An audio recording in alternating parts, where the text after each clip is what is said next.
Es el año 1204. 13 de abril, Constantinopla arde. Pero el humo no se eleva de las torres de asedio musulmanas, sino de las antorchas de hombres que portan cruces. Dentro del convento de Cristo Pantopties, 43 monjas ortodoxas rezan arrodilladas. Sus voces tiemblan al recitar el Kyrie eleison, Señor, ten piedad. Afuera lo oyen, risas que resuenan como botas sobre piedra, el crujir de las puertas sagradas. Estas mujeres han dedicado su vida entera a Cristo. Han hecho votos de castidad, pobreza y silencio. Esperaban que el martirio viniera de paganos o infieles, pero jamás imaginaron que vendría de sus propios hermanos en la fe. Sor Eufemia tiene 73 años. Lleva 56 años como monja, más tiempo del que la mayoría de los soldados que están afuera llevan vivos. Sus manos, nudosas por la edad y décadas de trabajo, aprietan un rosario de madera con tanta fuerza que sus nudillos se ponen blancos. Pasó medio siglo preparándose para morir a manos de sus enemigos.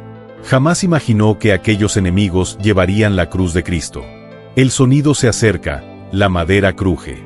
Un grito del convento vecino se corta de golpe. Luego, silencio. Luego, la puerta estalla hacia adentro. Los hombres que entran están borrachos. Algunos ríen. Sus cicotes llevan la cruz roja. Algunos llevan la bóveda de Dios. Dios lo quiere. Cosida en sus pechos con hilo dorado. Sor Eufemia se levanta. Su voz, entrenada por décadas de canto litúrgico, atraviesa el caos. Somos esposas de Cristo. Llevan su símbolo en su nombre. Un puño impacta contra su rostro. La fuerza la derriba. La sangre corre bajo su cabello plateado. Lo que los cruzados, guerreros católicos de la Cuarta Cruzada, hicieron en las horas siguientes no fue solo una conquista. No fue solo una guerra. Fue lo que la Iglesia Ortodoxa llamaría la mayor traición en la historia del cristianismo. Algo tan brutal que, 8 siglos después, aún resuena en la división entre Oriente y Occidente. La pregunta no es si puedes soportar lo que sucedió después. Se trata de si estás dispuesto a recordar lo que tus libros de historia convenientemente omitieron. Si te atraen los registros documentados que el mundo enterró, las historias que los libros de texto censuraron o borraron por completo, entonces cada visualización, cada me gusta, cada suscripción nos ayuda a descubrir más relatos como este. Indagamos en los archivos del Vaticano, manuscritos bizantinos y testimonios de testigos presenciales que los eruditos ignoraron durante siglos. Ahora, volvamos a la historia. Porque lo que sucedió después hace que Sara parezca un ejemplo de misericordia. Para comprender cómo los soldados cristianos terminaron aterrorizando a las monjas cristianas, es necesario comprender cómo la Cuarta Cruzada se convirtió en el mayor desastre del cristianismo medieval. Comenzó en 1198. El Papa Inocencio III, joven, ambicioso y rebosante de celo religioso, convocó una nueva cruzada. No la marcha suicida a través de territorio hostil que había cobrado miles de vidas anteriormente. Esta vez navegarían directamente a Egipto, cortarían las líneas de suministro musulmanas y luego avanzarían hacia el norte para reconquistar Jerusalén. Estratégico, preciso, brillante. Decenas de miles respondieron al llamado. Caballeros franceses, soldados alemanes, mercaderes italianos en busca de ganancias disfrazadas de piedad. Se reunieron en Venecia en 1202, listos para zarpar hacia la gloria. Pero había un problema, uno catastrófico: no podían pagar los barcos. El mercader veneciano Enrico Dandelo tenía 90 años, al parecer ciego de ambos ojos, pero más astuto que cualquier espada forjada en Damasco. Olía la oportunidad como los tiburones huelen la sangre. Nos deben 85.000 marcos de plata, dijo con voz firme como la piedra. Perdonaré la deuda. Toda. Si le hacen a Venecia un pequeño favor, atacar Zara, una ciudad cristiana en la costa adriática, una ciudad que se había rebelado contra el dominio veneciano. Los líderes cruzados vacilaron. El Papa Inocencio III había prohibido explícitamente atacar a otros cristianos. La pena era la excomunión, la condenación eterna. Pero estaban arruinados, atrapados en Venecia, 30.000 hombres armados sin rumbo fijo. Así que lo hicieron. En noviembre de 2020, saquearon Zara. Soldados cristianos asesinaron a civiles cristianos. El Papa excomulgó a todo el ejército. Y fue entonces cuando surgió la segunda oportunidad. Un príncipe bizantino llamado Alexio Angelos se les acercó. Joven, desesperado, prometía el oro y el moro. «Ayúdenme a recuperar Constantinopla de mi tío», dijo. «Pagaré todo lo que se les debe. Además, reunificaré la Iglesia Ortodoxa con Roma. Y financiaré toda su cruzada a Egipto». Sonaba demasiado bueno para ser verdad, porque lo era. Los cruzados se dirigieron a Constantinopla, la ciudad cristiana más rica del mundo, hogar de tesoros inimaginables, antiguas bibliotecas, reliquias irreemplazables y sí, decenas de monasterios y conventos, miles de monjes y monjas que creían que sus votos sagrados los protegerían. Llegaron en junio de 1203. Mediante una combinación de diplomacia y amenazas, instalaron al joven Alexios en el trono. Prometió el oro y el moro, pero no cumplió nada. Sin dinero, sin reunificación de la iglesia, sin provisiones. Para enero de 1204, los bizantinos estaban hartos. Derrocaron a Alejo. Algunos dicen que lo estrangularon con un anillo de arco e instalaron a un nuevo emperador que les ordenó a los cruzados que se marcharan de inmediato o serían aniquilados. Ahora los cruzados estaban atrapados, arruinados, hambrientos y humillados. Habían sido excomulgados, engañados, tomados por tontos y acampados a las afueras de la ciudad cristiana más rica del mundo. Los líderes cruzados celebraron un concilio. La decisión no está registrada en documentos oficiales, pero el resultado habla por sí solo. 9 de abril de 1204. Los cruzados atacaron. Si este momento histórico no te impulsa a aprender más, quizás te estés perdiendo la lección por la que nuestros antepasados dieron su vida, que el enemigo más peligroso no es el que luce diferente, sino el que luce igual, pero se ha convencido de que tu sufrimiento está justificado. 12 de abril de 1204. Amanecer. La flota veneciana se aproxima a las murallas de Constantinopla. Enormes navíos con torres de asedio en sus cubiertas. Un despliegue sin precedentes, brillante y aterrador.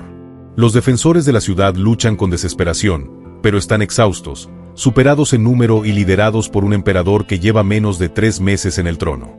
Al mediodía, las murallas caen. El emperador Alejo huye por una puerta secreta, llevándose consigo lo que queda del tesoro imperial. La ciudad queda sin líder, indefensa, y entonces algo se quiebra. No hay una ocupación organizada, ni disciplina militar. Los comandantes cruzados pierden el control. Lo que sucede a continuación son 3 días que los cronistas llamarán el saqueo de Constantinopla. Pero esas 3 palabras, frías y distantes, no capturan el horror. Nikitas Chonates está allí, un historiador, erudito y senador bizantino. Observa desde una ventana cómo los cruzados inundan las calles.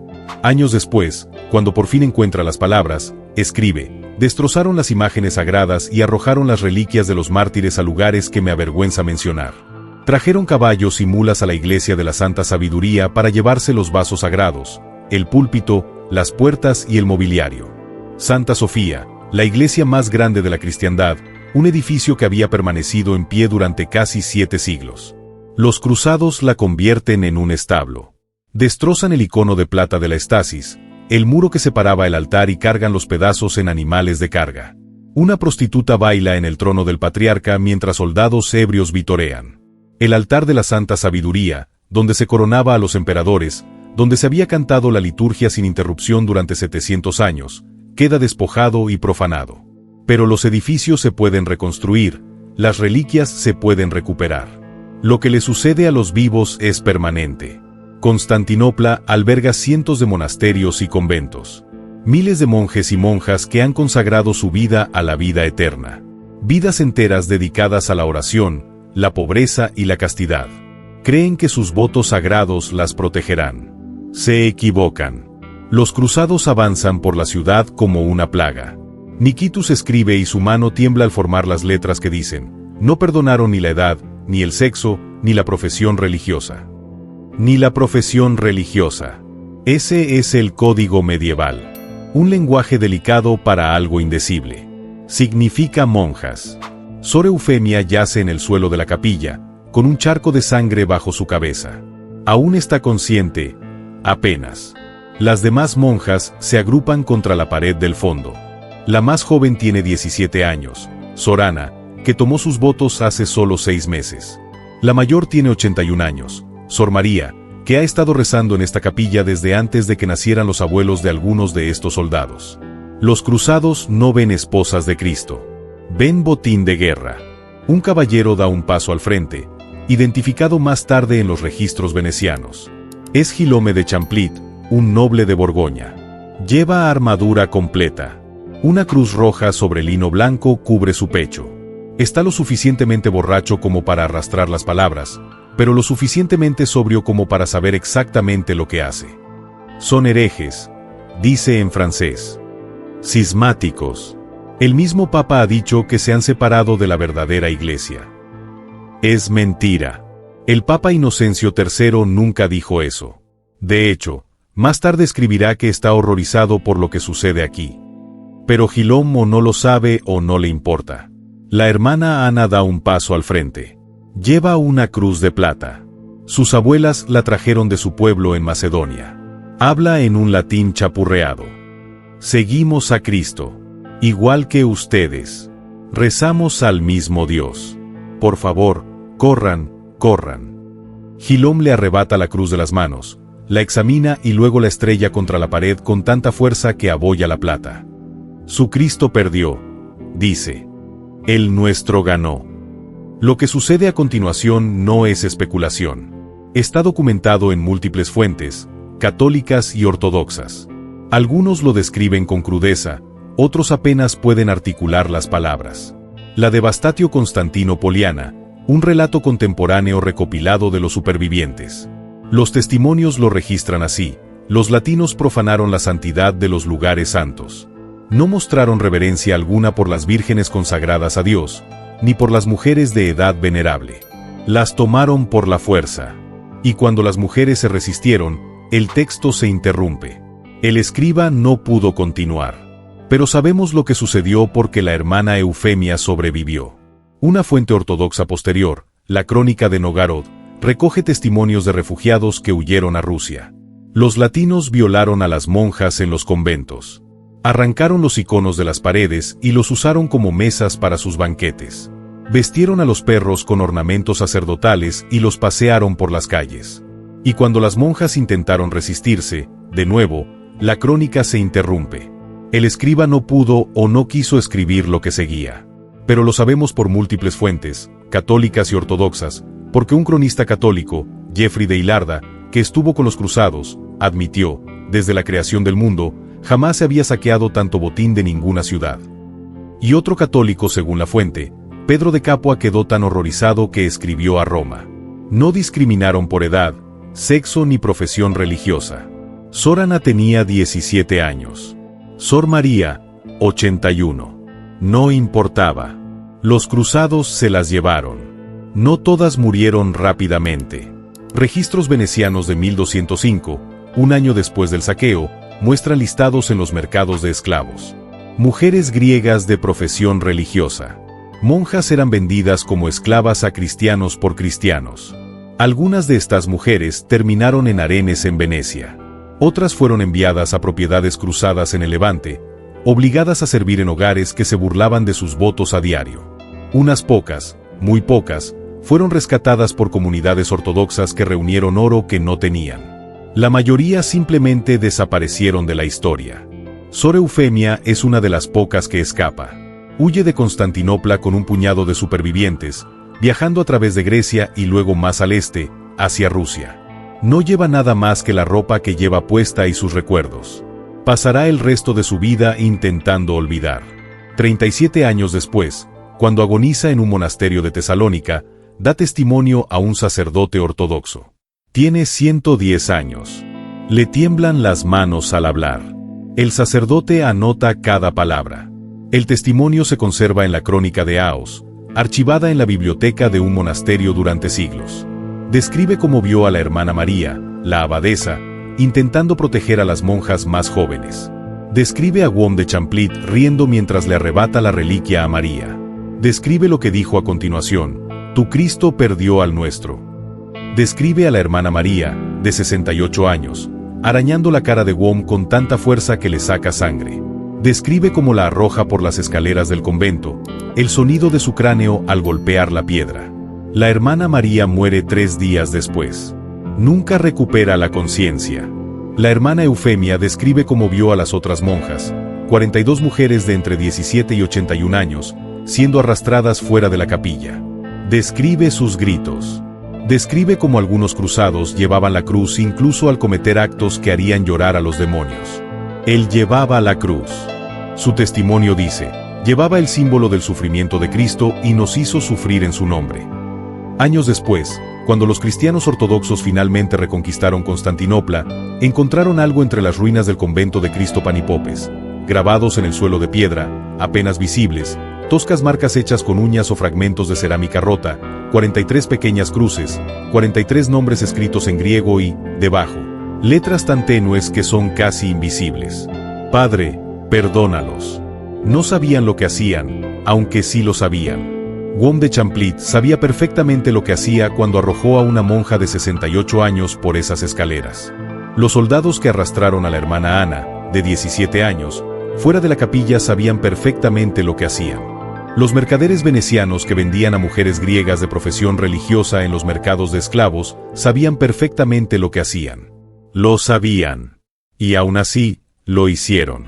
Porque se habían convencido de que estas mujeres, estas cristianas ortodoxas, eran herejes, cismáticas, menos que humanas, que la riqueza de Constantinopla les pertenecía por derecho, que Dios mismo había ordenado esta guerra santa, y que cualquiera que se interpusiera en su camino merecía cualquier sufrimiento. Portaban cruces. Rezaban antes de la batalla. Comulgaban y luego aniquilaban a las mismas personas que debían proteger. Has visto esto durante 8 minutos. Si sigues aquí, es porque una parte de ti sabe que esta historia debe ser contada. Suscríbete a Crimson Historians. No por nosotros, sino por ellas. Por las voces que debían permanecer silenciadas. Por las mujeres cuyos nombres fueron borrados de la historia por las mismas personas que afirmaban luchar en nombre de Dios. Ahora, hablemos de lo que sucedió cuando el mundo se enteró. Cuando la noticia del saqueo llegó al Papa Inocencio III en Roma, se dice que estaba enfermo. Escribió a los líderes cruzados, ¿cómo se va a restaurar la unidad de la Iglesia griega? ¿Cómo puede la devoción a la fe apostólica mantenerse cuando ve en los latinos solo un ejemplo de piedad y obras de oscuridad, hasta el punto de detestarlos más que a los perros? El Papa, que había excomulgado a los cruzados 2 veces, se da cuenta de lo que su guerra santa ha provocado. Ha destruido toda posibilidad de reunificar la cristiandad. Antes de 1204, aún había esperanza. Esperanza de que el gran cisma de 1054 pudiera sanarse. De que Oriente y Occidente pudieran reconciliarse. De que ortodoxos y católicos pudieran volver a ser una sola iglesia después de 1204. Imposible. La Iglesia ortodoxa recordará siempre la Cuarta Cruzada como la gran traición. El momento en que los cruzados católicos demostraron que les interesaba más el oro que Dios. Cuando hombres con cruces cometieron atrocidades peores que las que jamás haya infligido ningún ejército musulmán a civiles cristianos. El Papa Inocencio III escribe carta tras carta condenando lo sucedido. Pero el daño ya está hecho. El oro ha sido saqueado. Las reliquias se han esparcido por Europa. Las mujeres han desaparecido, esclavizadas o muertas. Y la mayoría de los cruzados regresan a casa como héroes. Guillaume de Champlitte, el caballero que arrojó a la hermana María por las escaleras, se convierte en príncipe de Aquia. Gobierna el territorio bizantino conquistado durante años, muere plácidamente en su lecho y es enterrado con honores en una iglesia que él mismo construyó con el oro saqueado de Bizancio. El imperio bizantino jamás se recupera. Constantinopla subsiste a duras penas durante otros 2 siglos y medio, una sombra de su antigua gloria. Los reinos cruzados la expolian, luchando entre sí por el botín. Cuando los otomanos finalmente conquistan la ciudad en 1453, muchos cristianos ortodoxos lo interpretan como un castigo divino. No contra ellos, sino contra los latinos que la profanaron primero. Mejor el turbante del turco, dicen, que la tiara del Papa. La hermana Eufemia vive hasta 1241. Tiene 110 años cuando muere en aquel monasterio de Tesalónica. Antes de fallecer, da una última instrucción al sacerdote que ha estado registrando su testimonio. No dejes que lo olviden, dice ella. No dejen que digan que fue una guerra justa. No dejen que digan que fue la voluntad de Dios. El sacerdote asiente. Copia cuidadosamente su testimonio. Luego lo esconde en los archivos del monasterio porque la Iglesia Católica no quiere que se conozca esta historia. Y durante siglos, funciona. Los libros de historia occidentales describen la Cuarta Cruzada como un trágico error de cálculo, una lamentable distracción. Hablan del saqueo de Constantinopla, de la destrucción de arte y arquitectura. Debaten si los cruzados estaban justificados, si los bizantinos se lo buscaron por el caos político y las promesas rotas. No hablan de las monjas. No mencionan las 43 cruces grabadas en el suelo de la capilla. No mencionan a la hermana María, arrojada por las escaleras a los 68 años. No cuentan a la hermana Ana, de 17 años, vendida en un mercado de esclavos veneciano. No reconocen a la hermana Eufemia, que pasó 110 años cargando con recuerdos que nunca dejaron de sangrar. El registro histórico se higieniza, se limpia, se hace aceptable para Occidente. Hay quienes desean creer que las cruzadas, por imperfectas que fueran, fueron fundamentalmente justas, que los soldados cristianos, por brutales que fueran, luchaban por una causa santa. La Iglesia Ortodoxa recuerda de otra manera. En monasterios de Grecia, Rusia y Serbia, cada 13 de abril se celebra un servicio conmemorativo. No por los edificios destruidos ni por los tesoros robados, sino por las mujeres que fueron criadas en la fe.